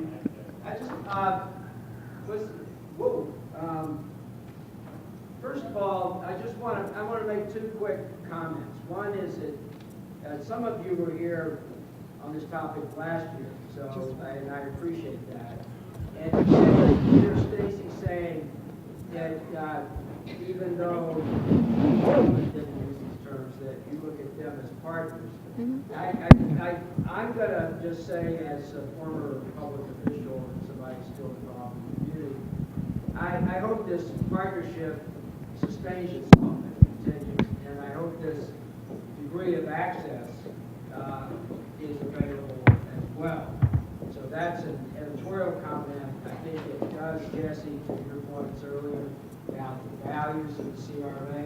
This is a nearly immeasurable, but I think I'm doing okay. We can't hear you on the recording. You can't hear me on the recording. Hello, NSA. This is Jay here. So,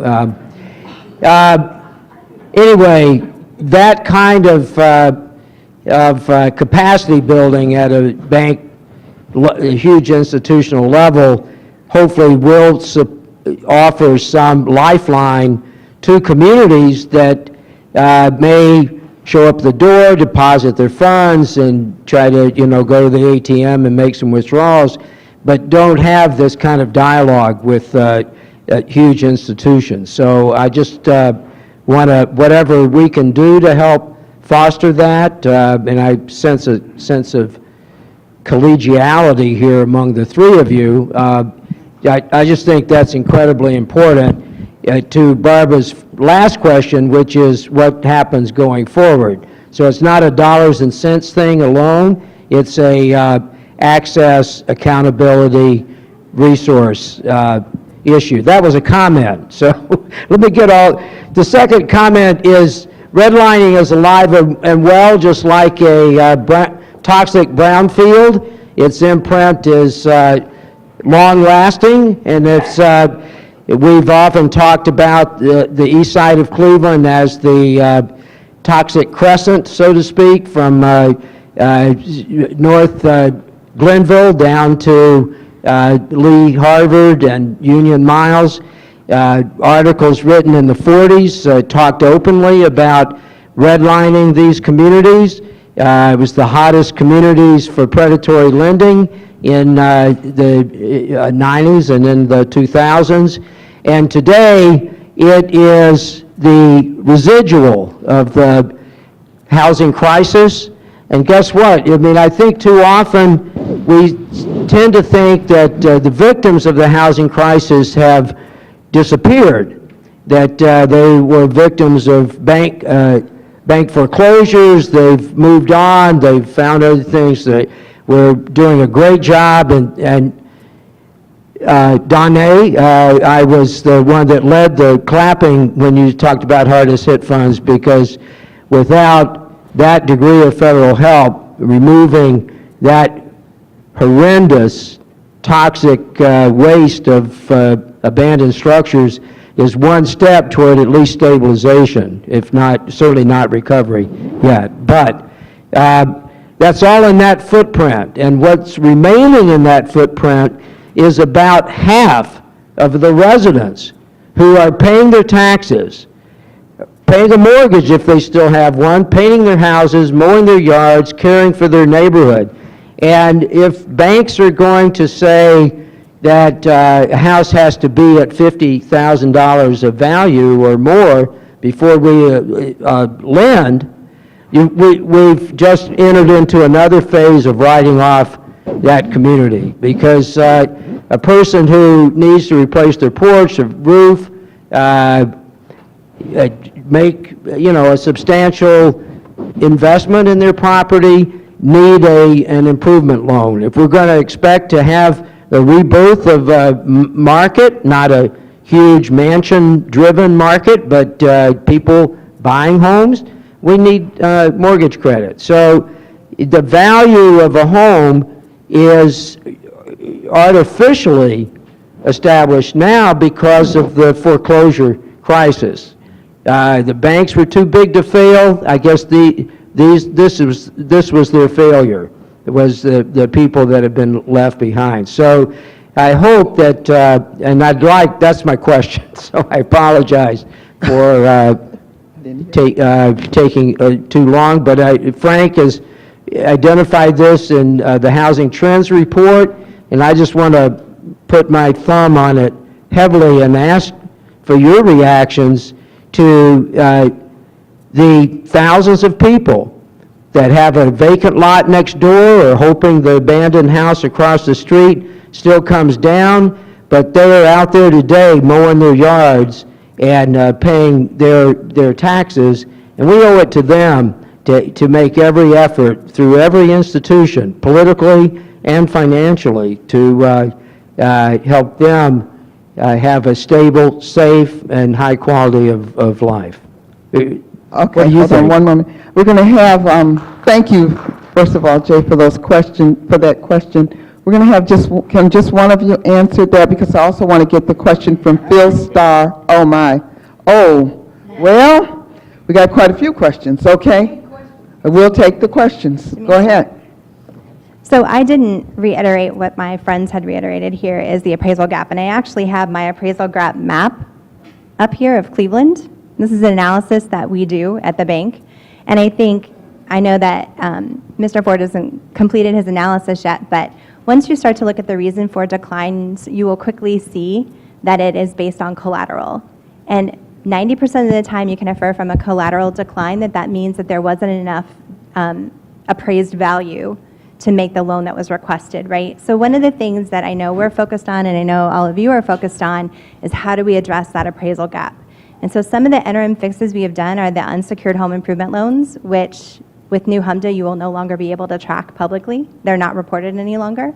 But those are big products for all three of us as a way to sort of address the appraisal gap in the interim so that people can continue to stay in their homes and help match funding at the city level where CDBG funds can't do all the home repairs. So we'll step in with a loan like that. Until we fix the appraisal gap, it's going to be very difficult. And so I think you'll see a lot of products being designed. There was the site in Detroit with the Detroit Home Mortgage, where that was a partnership between the banks, between the public, and between our regulators. And the OCC actually came out with new guidance that allowed us to do higher loan to appraised values because they knew there was this appraisal gap. And there's a lot of procedure and protocol around that to ensure that we're not robbing people of their equity. But it was one way, and we originally committed to 1,100 loans in Detroit.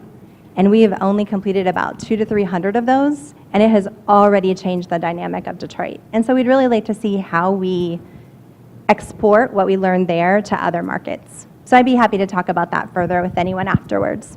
Yeah, we're consistently looking at each other's products. There isn't anything necessarily new, so we are learning from each other. I think we are building from each other as well. You know, we've got a personal line of credit product where we can do 50,000 and below on that product. I didn't have the number specifically at 50,000 and below, but I had something that's 70,000 and below. And just here in Cleveland or in Cuyahoga County, last year we did 389 loans for just a shade over almost $20 million on that product. But I said that's just kind of the beginning. We know that there's a whole lot more work that can and should be done in this area because that's a very real issue. And I'll just, on the first comment that you made, we three banks and other banks in town partner all the time. And in fact, there is a major initiative that my colleague here mentioned earlier that with $20+ million from the banks that was led by the banks first and then was announced later on by other folks. So we're constantly trying to find ways, and I'm trying not to throw other folks on, but we're constantly, the great thing is, the three of us and our teams at the banks, we're not in competition. We may have, you know, the executives and certainly our shareholders want us to be beating each other up to try and make more money. But the three of us, our jobs actually are predicated on being able to serve communities better, on being able to get our dollars out the door to help you all. That's why we're at the bank. You know, if we weren't, if this weren't our mission, I wouldn't, you know, you all know my background. I wouldn't be at KeyBank right now if this wasn't something that they believed in and I believed in. And that's the same thing for the two of them and all the folks that are working on their teams. This is what we do on a daily basis. We want to work with you all. And your other point was, will we meet? Yes. Our teams, I can't say, I cover all of our entire footprint. So I have 26 markets that I have to cover. And I was just in Buffalo last week, and they said, can you come in and do 4 meetings with us a year? And I'm thinking, 4 meetings with one group in Buffalo, and I have 26 other markets, and there's probably 100 groups in all of Buffalo. I don't have enough days. That said, we have team members who would love to meet with you, and you know, Third Federal is another great partner here. We'd love to find ways that we can work together, and we talk and our teams talk a lot. So all of that is just to say we hear you and we agree with everything you said.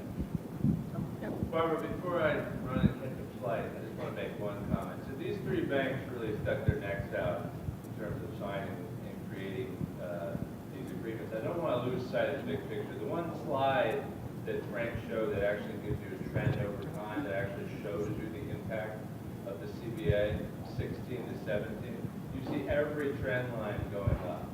And as much as, you know, people are in different places in terms of their lending, you see every trend line going up. And that's the impact of doing this. I think we should celebrate the banks for their increased performance. That's in Cuyahoga County on mortgage lending.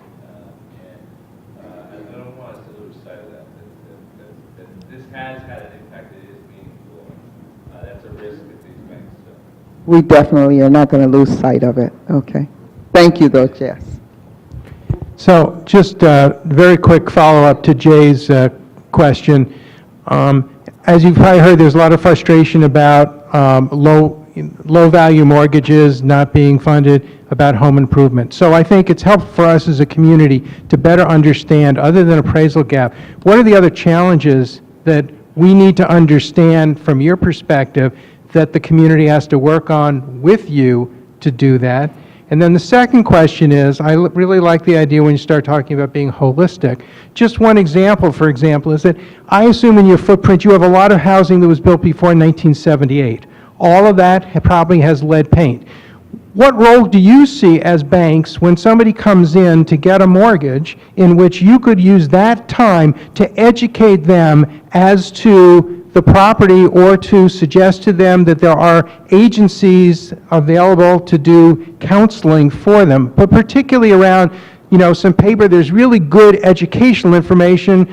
Our County Department of Public Health, the city has things like that you could actually share with people who are either family forming age or are going to have grandchildren coming over or things like that to expand how you think holistically about the job that you're doing when you're touching clients. That does make a lot of sense, and we're doing a lot of those things with a lot of organizations, a lot of agencies. We're connecting. We've got people in our markets. That is their priority. That's what they're focused on. Does that mean we're hitting every single stop? No. We still can learn areas where we may have some gaps or oversights in terms of how we reach out to the market. It is very important. The first stop may not be at the bank, where someone is interested in a home improvement loan or they're looking at purchasing their first home. It may be with a community partner. So it's a part of our strategy, our obligation, and my fellow bankers here as well. We're sitting down with those key community agencies and having those discussions about things that we offer, things that we do, how we can participate and support their efforts with grants, contributions, but also being a part of their workshops, part of their opportunity to sit down with their client base as a whole. But as we continue to do this, the connection points don't always remain the same. It may be a health provider, as you mentioned, where someone has their first stop, and then there are a continuum of other things that are linked to that. So we want to be a part of that continuum of service that allows people to really ultimately achieve the goals that they're wanting to achieve for their family or individually.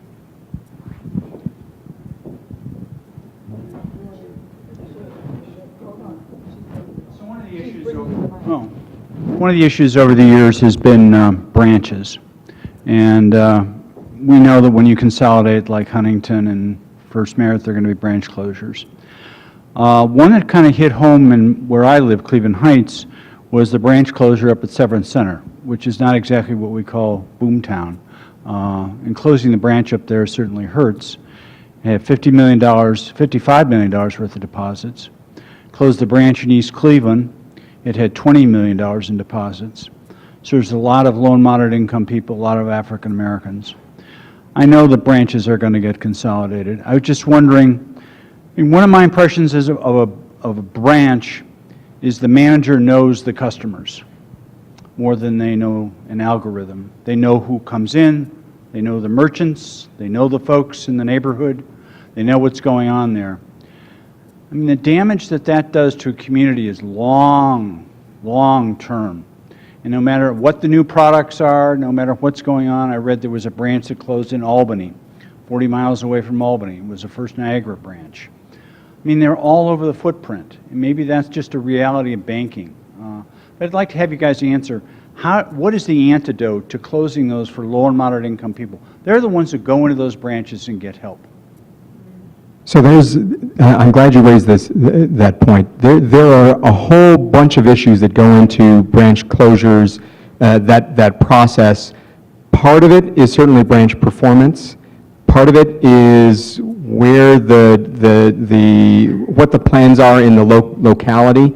Part of it is gets at the latter part of what you were, the question you were asking or the point you were making around how can we serve folks in the communities where we may be closing a branch. What are the other ways that we can get to our customers? So I know that Cleveland Heights branch well because I grew up just down the street from that, the one at Severance Center.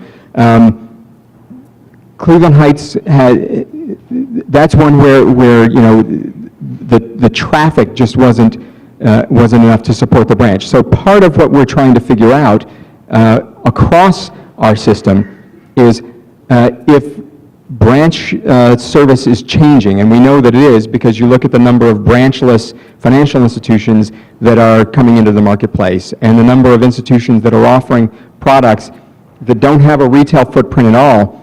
How can we, as a financial institution, make sure that we're providing the types of support and services to a community that we can?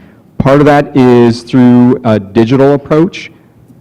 That may be one of the ways that we do it. Part of it is thinking about how we invest in our specific branches. So I'll give you an example. I was just in Syracuse. There is a branch in the lowest income census tract in Syracuse. It's on a main street, lots of traffic there, but it's in a commercial strip that is nowhere even close to where Severance is. We have our branch there. It's a beautiful, gleaming branch, provides all of the different products that my colleagues, I'm sure, also have for that community. Literally sharing a wall right next door to that branch is a check casher. And we have a check cashing product that is cheap, that is effective, that is useful, and we have this usurious, predatory check casher right next door. Part of the challenge for us, and this is where you all can help us, is how do we ensure that we're getting the foot traffic into our branches rather than going into the check casher right next door or across the street or down the street or going to all the different other types of institutions like that. Marketing certainly is one of the things that we can do, and we've been marketing the heck out of that branch. But there's some cultural issues that are associated with coming into a branch, particularly when you talk about my old neighborhood in Glenville, or you talk about East Cleveland, where I also spent a bunch of time growing up. Part of what we want to do is work with you all and our friends in the community organizations to find better ways to make sure that we're getting folks into branches and utilizing the products and services that we have. That's the only way that we can keep these branches open. But it's also a discussion around whether or not the branch is the most effective way of delivering services, since so many people now use this as their primary means of banking. So making sure that we are providing support and training around how to use these effectively, use other electronic devices effectively. I would just say some of the things that we've seen over the past few years, we were one of the late adopters of mobile deposit, like probably the last person on earth that did mobile deposit. And literally within the year and a half to 2 years that we've had mobile deposit, we've seen declines of 30% of the traffic in our branches. The other thing that we've heard from our customers is, I work 2 jobs, I can't come until like 9 o'clock at night to bank. How do you want me to bank? And so you'll see that a lot of things that we'll do is invest in making our technology better because we were a later adopter.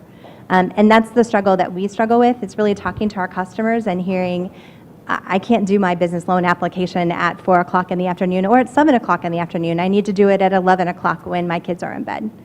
And so those are really the things that we're taking from our conversations with the community, working with all of you to better understand how we serve customers. And I think it's going to be a give and take. There are going to be some places where you definitely still need that bricks and mortar. And there are going to be other places where it's sitting in the middle of a residential area where everyone works 2 jobs or at least 1 job. And they don't come back to that. I think the other thing that we've really found as we look at our numbers, we're seeing we might have householded a customer here, but they're banking where they work. And that's not easy for all of you to see just because that's not the way that we report information. So I think it's something we're all really trying to dig into and ensure that we are serving the customers the way they best need to be served and would like to be. You know, I grew up in an era when my dad, on Friday when he would get paid, he would he'd get in the car and we'd drive and he'd go to this place to pay the utility bill. He'd stop by the bank to make his deposit, get the money. That era is long gone, and it's a different age, and how people interface with the bank and what they see a bank branch, what the role is, it's different. And so I think all of our conversations that we're having, we're trying to evaluate to make sure we're keeping a key institution in our communities viable and important, but we've got to really refocus. So maybe it's a smaller footprint for a branch. Maybe it's a different type of discussion that we're having at a branch as opposed to transactions. It's more consultative.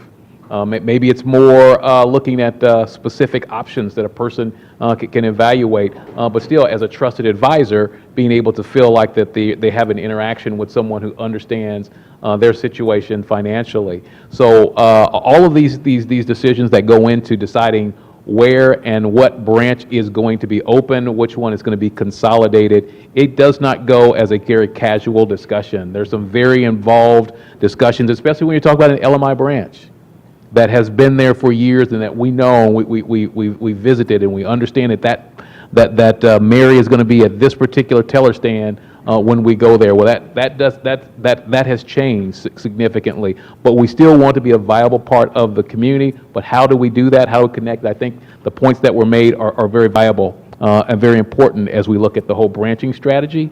We're not going out of the branching business. None of us are, but we are redefining how the branch operates in our communities. Okay, we're going to take, that was our final question then. And so, first of all, I want to take a moment and just thank each and every one of the panelists. Thank you, Dante. Thank you, Royce. And thank you, Stacy. Would you please help me thank them? Okay. I thank you for your commitment to the community, and you can rest assured that you will be receiving an invitation. We are extending that invitation right now to join us at the Greater Cleveland Reinvestment Coalition, and letters will be going out early next week. But thank you each and every one of you for the valuable information that you shared with us today. Thank you. Okay. It is circulating